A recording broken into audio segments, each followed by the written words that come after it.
Bonjour Pierre Jean-Marty. Bonjour. Vous êtes responsable de Clisthène, j'ose pas dire principal de Clisthène. Quel est votre statut véritablement? Moi je suis professeur agrégé de sciences physiques à la base, voilà. Mais on m'a confié la responsabilité d'une structure expérimentale et ma fiche de poste c'est celle d'un personnel de direction adjoint. Et le PLE Clisthène existe-t-il? Non, il n'existe pas. Il n'y a pas d'établissements expérimentaux qui a un véritable statut de PLE. Ce sont toujours des structures qui sont rattachées administrativement à des établissements supports. Donc ici vous êtes rattaché au collège du Grand Parc. Collège du Grand Parc. Voilà, tout simplement. Ce qui veut donc dire que le collège Clisthène n'a pas véritablement un conseil d'administration. Il n'a pas de conseil d'administration, pas de conseil de discipline. Il a des instances qui lui sont propres, mais qui n'ont pas de reconnaissance juridique ou administrative. Donc je vais plus loin encore. Tous les actes administratifs, on est dans l'administratif pur là, relatifs au fonctionnement de Clisthène, ce sont des actes qui sont établis soit par le conseil d'administration du collège qui vous accueille, soit par le chef d'établissement, par le principal du collège qui vous accueille également. Tout à fait, c'est cela, exactement.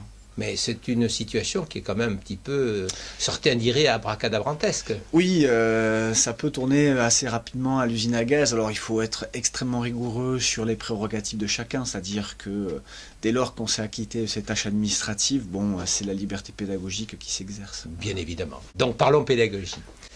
Alors, si je suis venu vous voir, c'est qu'aujourd'hui on parle beaucoup de rythme scolaire, pas pour le collège, hein, on parle de rythme scolaire pour l'école primaire. Mais quand même, Vincent Peillon dit les rythmes scolaires, c'est quelque chose qui va concerner toute l'école. Et si c'est toute l'école, ça sera aussi le collège. Bien sûr. Et à Clisthène, alors, rythme scolaire, c'est particulier, c'est comme tous les autres collèges? Alors c'est à la fois particulier et en même temps on a par exemple sur le calendrier national là-dessus, bon, on ne déroge pas à la règle. Vous n'êtes pas encore aux 6 semaines de, non, on n'y est pas encore, l'été. Bien que les professeurs ici restent un peu l'été pour travailler ensemble. Ouais. Malgré tout, on n'est pas sur cette rythmique-là, mais qui est très intéressante. Nous, on avait fait des propositions, je me rappelle, il y a 2-3 ans de cela, au recteur, pour demander à ce qu'on ait 15 jours de vacances à Toussaint et commencer un peu plus tôt le travail en septembre. Voilà, donc on avait déjà l'idée de travailler sur du long terme. Mais notre travail ici, plus spécifique, est sur la rythmique de la semaine, de la journée, voire à l'intérieur du cours. Bon, alors, moi je vais parler des collèges traditionnels. Un collège traditionnel, il y a un emploi du temps en début d'année.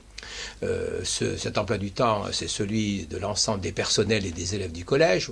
Généralement, on n'en change pas durant l'année. Le professeur de mathématiques qui a cours le lundi de 10h à 11h, il a cours tous les lundis de 10h à 11h. Est-ce que c'est un petit peu comme ça que ça fonctionne ici ? Pas tout à fait. Effectivement, on a une grande diversité de temps. La règle, c'est de se dire finalement, on va réorganiser les temps scolaires d'abord en utilisant les apports de l'Académie de médecine, par exemple, sur les rythmes chronobiologiques. Donc on va essayer de faire coïncider à la fois, je dirais, des injonctions institutionnelles avec des réalités physiologiques et psychologiques également.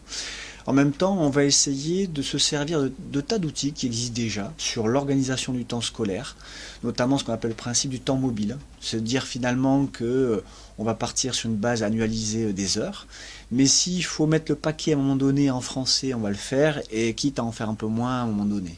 Ce qui donne une organisation qui est beaucoup plus riche et qui s'adapte en fait à la pédagogie et pas l'inverse. En fait. C'est une idée qui, dès les années 80, a germé dans la tête de nombre de pédagogues.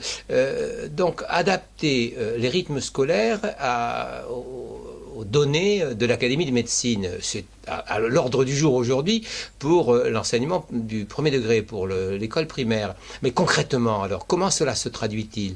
Est-ce que vous réservez la matinée à certains cours en particulier?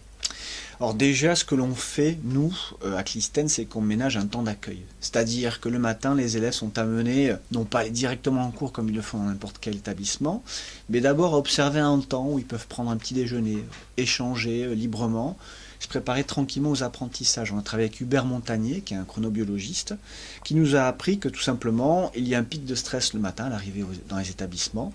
Et c'est vrai que c'est bien d'observer cette espèce de sas anxiolytique qui prépare en fait aux apprentissages. Déjà cela. Après, c'est vrai que le matin, on a un pic d'attention vers 10h30, 11h. Donc là, on va mettre plutôt les apprentissages fondamentaux, instrumentaux, le matin, d'où les cours disciplinaires qui sont essentiellement concentrés le matin. Et l'après-midi, on sait qu'il y a toujours un petit creux d'attention vers 14h. Donc là, on va placer plutôt des cours qui nécessitent un temps plus long, un temps aussi de production, de façon à ce que les élèves finalement puissent être dans la production, dans l'autonomie et dans l'action. Bon, ça c'est la dimension, je dirais, d'application de la chronobiologie à la pédagogie. Autre problématique, les collèges, c'est un cours de 55 minutes, quelle que soit la discipline, quel que soit le contenu pédagogique. Est-ce que c'est le cas à Clistène? Là aussi, il y a une grande variété de temps. C'est-à-dire qu'en fonction du type de cours, on va adapter.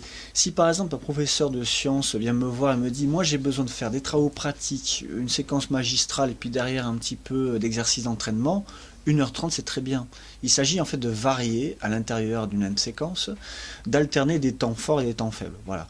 On sait très bien, et là aussi c'est un apport de l'Académie de médecine, que les élèves ne peuvent pas avoir plus de 30 minutes d'attention soutenue en continu. Donc du coup ça ne sert à rien de leur goupiller des cours de 55 minutes très denses, si on sait qu'à un moment donné, ils vont décrocher. Il faut faire varier ces différents temps. En revanche, si j'ai un professeur de langue vivante qui a besoin de séquences plus courtes, mais de façon plus répétée dans la semaine, on peut très bien imaginer qu'ils se mettent en barrette avec un autre professeur de langue, et à ce moment-là, ils vont travailler en demi-groupe sur des séquences beaucoup plus courtes et de façon beaucoup plus régulière dans la semaine.